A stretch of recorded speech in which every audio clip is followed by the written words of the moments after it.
Steam Winter Sale is on right now from the 21st of December to January 4th. I'm here with my good friend William. Hello. We're going to look at some or recommend some indie games that are on sale right now that you should check out. I'll kick it off. Have you heard about a game called The Last Spell? No, I have not. This is a weird mashup. It's kind of a turn-based strategy game where you defend a small town where a few mages are casting the last spell to kind of save the world.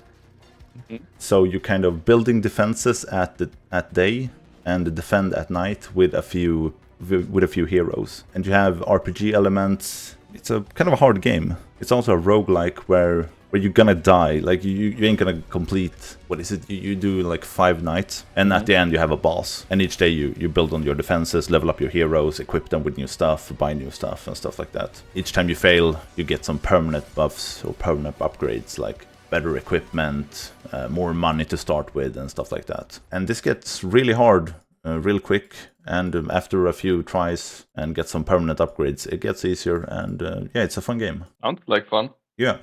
The game has that pixel style that is super detailed, and you can see every little nook and cranny. It's so cool. I am a sucker for this type of graphics. So that's a fun game to check out. It released back in March this year. They have been in early access for like 2 years, I think. Yeah, 2 years. That reminds me of a somewhat similar game. Mm-hmm. They Are Billions. Also sort of a building defending game where instead of enemies coming every night, they come at certain days. So you set up the game with having to choose from a few difficulty settings, such as monster density and game duration. So the shorter the game, the harder it is, because you have less time to prepare your defenses.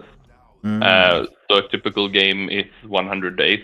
And they come in waves at, say, day 15, 40, 70, and then at day 100, they all come at once. And then they are billions that are coming from all directions. And it's such a silly concept. And there's like a commentator-ish explaining when things are happening. Kind of cute. It looks like kind of cel-shaded graphics. It's really nice. Yeah, it actually looks really, really good. And it's also a little bit roguelike. Every playthrough you get to elect different mayors, which have different abilities.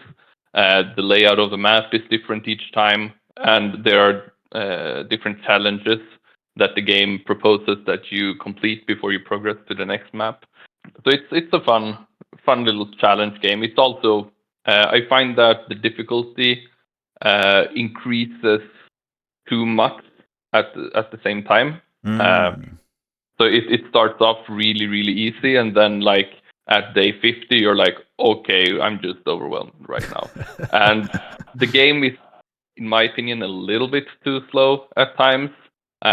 So like if you choose to go a 120-day game, it's like 1.5 hours or something. Okay. It's kind of long. And then if you go the entire distance to the last day and you just get overrun and lose, then that past 90 minutes is just gone. And that's kind of a sore feeling. It really leaves a bad taste in your mouth. But then it motivates you to try even harder and learn from your mistakes. So it's double-sided, for sure. Sounds interesting. I think I don't have this on my wish list. I'll put it on my wish list because I have so few. How many wish list games have you? I only have 7 right now. Oh, nice. I'm quite conservative with my wish list. Yeah, mine is almost at 300. Yeah. Yeah. And I blame this channel. Fucking hell. Yep. Yeah. Okay. Yeah. Cool game. I will check this out. I think I have seen this. I wonder if this is on Game Pass, maybe? Maybe. I have a game called Stoneshard as well. This one is still in early access. Yes, it is. It got released. No, they're aiming for a release next year. This is a turn-based RPG. It's kind of an open world where you do whatever you want, really. There are quests and dungeons and all that stuff, towns, and you craft a lot of gear. But when you get into the combat, it's turn-based. And this game is also kind of ruthless. It's not the easiest game. It's kind of open in how you want to structure or how you want to build your character. There are no preset roles. With the weapons you equip, you get skills that you can unlock and use. So it's very free in whatever you want to do in the game. Explore and find stuff and build your character. Kill bosses and Cool. Yeah, they just keep adding stuff. It's insane. Like what does it say here? They want to have 360 plus pieces of gear. There are 206 abilities. Like, it's insane. Yeah. The recent they have a comprehensive roadmap as well. They have a shit ton of things that they are working on. And I think the most recent update was caravan. So they want to do like a caravan system where you can have a little camp with you whenever you go. And also a pixel graphic type of a game. Yeah, I can see it. It also looks gorgeous. Yeah. Well, yeah, a really cool game. Definitely recommend it. If you don't want to pick up a early access game, you can always just wishlist it. Yep. Another pixel game that I liked a lot. Got a lot of hype when it was released a year ago. Dwarf Fortress. Right. Yeah, IGN gave it a 10 out of 10. Oh, they did? Holy shit. Yep. And the reviewer said that if I only had to play one more game for the rest of my life, this would be it. Which is kind of a bold statement. Yeah, it is. But I actually really get why he's saying that, because it is sort of like the ultimate sandbox when it comes to city survival games, sort of. Mm-hmm. I'm not quite sure how to categorize it. Colony Sim is a really good tag, I guess. So you basically start off with a few dwarfs, and you command them to do certain activities like dig and plant crops and harvest seeds and brew beer and wine and dig deeper into the mountains and find minerals and smelt metals and craft armor and train warriors, etc. The thing that makes this game unique is that all of the characters are fully fledged individuals with their own AI controlling them. So you're technically not controlling them. You're merely giving them suggestions on what to do. So unless they're like happy and feel like they're well taken care of, they simply won't do what you're asking them, and you will just do whatever they feel like. And which sounds very frustrating, but it also gives the game so much more life and depth. Each of the characters that you don't control also have a very detailed lists of things they like to do, things they don't like, what professions they prefer. Variations are just astonishing. There's literally an endless combination of what kind of characters you might find in your fortress. You might all of a sudden have a mayor who is a complete sadist and just decides to kill all the newborns because he believes that that's the right thing to do. Jesus Christ! And there is nothing you really can do to stop him. You can tell your guards in the fortress that they should attack him, but they might also believe that he's onto something good, and they're like, "Nah, we're not gonna do that." So it's sort of a story that's telling itself, and you're the spectator, which is a really fantastic experience because it's been in development for 20 years. 20 years? 20 years. Holy yes. shit. And it started off with DOS graphic, DOS? MS-DOS. Oh, graphics, shit. With ASCII characters. So it was really hard to look at, but last December it got a graphical update and got released to Steam where you can actually see all the characters move around, and they're just not just letters on a screen. Oh yeah, so when I look at the trailer here, the start of the trailer is the old graphics, I guess. Exactly. Oh my god, yeah. Holy shit. So that's how it used to look, which is not very nice. It was very hard to comprehend before. Now it's a lot easier, a lot more polished, and it gets regular updates still. It's an ongoing development.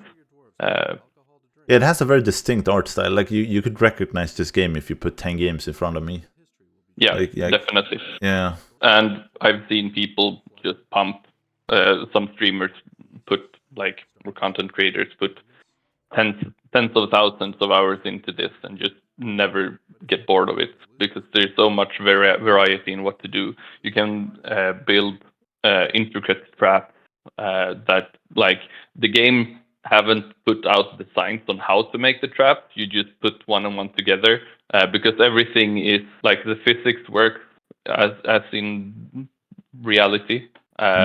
So there are like water traps you can do where you store like 4,000 liters of water overhead, and then you have a lever that you pull that opens the roof and just dumps all that water onto enemies. And when you get 4,000 liters of water on your head, then you die, because that's a lot of force. Oh wow. So that's not something the game tells you exists. You just have to find out. And there are tons of things like that you can do. It's literally endless. That's really unique. Like that, you don't find that in any games. No, but I think that's part of like the 20-year development. To get this kind of depth, it takes time. Yeah, a lot of time. Yeah, that's insane. Yeah, not a game for me. Like this is not my type of game. It's actually a hard game to recommend to people, because it's definitely a love it or hate it kind of game. I do recommend people try it. Kind of steep to get into because there are so much to do. So watching an intro guide is heavily recommended to get started. But I do find it very fulfilling. Set up a colony and actually have it managed to survive for a certain period of time, because you have to juggle food and beer, and once you dig deep enough, you're gonna come across creatures of the deep, etc. And like all the basic fantasy creatures exist, like vampires and dragons and werewolves and all sorts of were creatures exist. So my fortress got invaded by were rats, and they were quite easy to kill. The problem was that one of my dwarfs got bitten, and I didn't realize. And of course, that meant he got infected. So come the next full moon, he also turned in the middle of the fortress when no one was prepared for an attack, and he just started biting everyone, and it just chaos. Like my entire fortress wiped. Nice. Yep. Oh, that's cool. I mean, it's 22,000 reviews and it's 95% positive. That's insane. Yeah. So it's definitely a niche game, but many people like this. Yeah. If you like it, you love it. Yeah. That's kind of a good description. Let's move on. I have a game called Loot River. This is again a roguelike game. It's kind of a new. The game's unique mechanic is that you're on a river and can move the blocks, or what do you call it, rafts, as you go along. You're kind of moving the platforms to avoid getting overwhelmed by enemies or get a more advantageous position when you're fighting. To move all the tiles you're standing on. Exactly. So it's kind of a puzzle game as well, because at a few points in the game you have to move them around in certain positions. A few bosses also have like require their mechanic of moving things. So it's a very cool game in that sense. It's a hard game as well, very hard game. You have a lot of different weapons and spells and charms to equip. And as you play, you level up also. So you put some stat points and making your character stronger and stuff like that. Also a pixel game. But yeah, I love the unique mechanic of this game because I haven't seen this before, really. Yeah, it sounds like a completely unique mechanic. It sounds fantastic. Mm. And this is relatively unknown from what I know. Like Steam, it has 292 reviews. Yeah, I think I played this on Xbox Game Pass. I think it's on there as well. But yeah, a fun and challenging game. Definitely recommend it. for it's sure. 26 weapons, 40 charms, armor pieces. Yeah, right. Cool game. Definitely, for sure, worth checking out.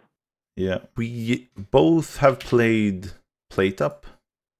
Yeah. You have played it a lot. You dragged me into this. I'm not sorry. It's a fantastic game. Perfect co-op party game, or just with your partner. It's a bit chaotic at times. If you've played, yeah, it reminds me of Overcooked. Yeah, it's definitely very similar to Overcooked. But the whole restaurant experience. Yes, exactly. But instead of the individual levels, you have like one big level where you where you have to survive X number of days in the same restaurant, and you upgrade your cookware, upgrade the ovens. You can add conveyor belts and make things easier for you to cook, to automate things, etc. But the concept of one person chops things, one person cooks things, one person goes with the orders to the tables. That's very similar. But there's also like a bit of a roguelike element. So after every failed or successful attempt, you actually get one piece of furniture that you can bring to your next run to make it a little bit easier. So you could start off with a better microwave or an oven or something. Yeah. Which can help out in certain situations. Yeah, and every restaurant is themed as well around like one meal. Yeah, usually. For the most part. Yeah. Like in this picture, it's a pizza restaurant. I think we did a hamburger one. Oh yeah. That was chaos. Oh right, and every once in a while, I don't remember how often, you get to choose to add things to the menu. Or to make it harder somehow. So Right. either customers order food faster and they have less temper, so they get annoyed more easily when you're taking time preparing, etc. All of that adds up, makes it so you have every run is different. Even though you take the same layout with the same food, you will still have different experiences. Yeah. Which is nice. Yeah, it's a really cool game, and I didn't find it too much fun playing alone, but with friends, it's hilarious. Yeah, I agree. It's not. I would not say it's a single player game. It's definitely better co-op. Yeah, and I think they got a local co-op as well, right? Yeah, shared split screen. Yeah, co-op. So that's awesome. Yeah, the big plus for sure. Yeah. A really fun game. Did we have anything more? I have one last mention. Little Nightmares. Which is a very artistic game. You play as a little doll character running around in a very grotesque environment. Don't quite remember what the story was. There is little to no dialogue throughout the entire game. It's very platformy, so you basically just move from one side to the other. But even though it's so simple, it has so much depth. And even though they don't talk, they show so many emotions. And it's just a fantastic game. Both Little Nightmares 1 and 2, with the third coming up soon. Yeah, I have heard about this, but I've never looked into this. This is before I started playing like a lot of indie games. This is the first one is 2017. The second one 21. 21, yeah. So and the next one 24, so 3 to 4 years between each. Yeah. Like the graphics are amazing. Like they are so detailed. Yeah. And disturbing. Like oh yeah, it's so disturbing. Yeah. And it's extremely artistic. Like I mentioned, it's a beautiful game. And even though, like I said, there's no dialogue, you really feel connected to your character, and it's such suspense and plot twist. It's fantastic how much motion they push through with showing so little. Yeah, Like you don't even see the main character's face. No, I can see that. I should go back and play this, like, absolutely. Yes. They remind me a lot of Limbo and Inside as well. Like, those games are also, like, played without any dialogue at all and are just artistically created. Definitely the same ballpark. Yeah. These are super cool. I should definitely go back and play these. I think that's about all the games we had for this video. All of these are on sale, so you should check them out. I mean, the winter sale on Steam are always crazy. There are so many games on sale. Oh, yeah. Yeah, I don't even want to look at my wish list because there are going to be too many games to buy. For you, it's a bit easier, I guess. You get to buy like 1-2 games. Oh, yeah. Yeah, but well, thank you for joining me in this video. We'll see you guys in the next one. Bye. Bye.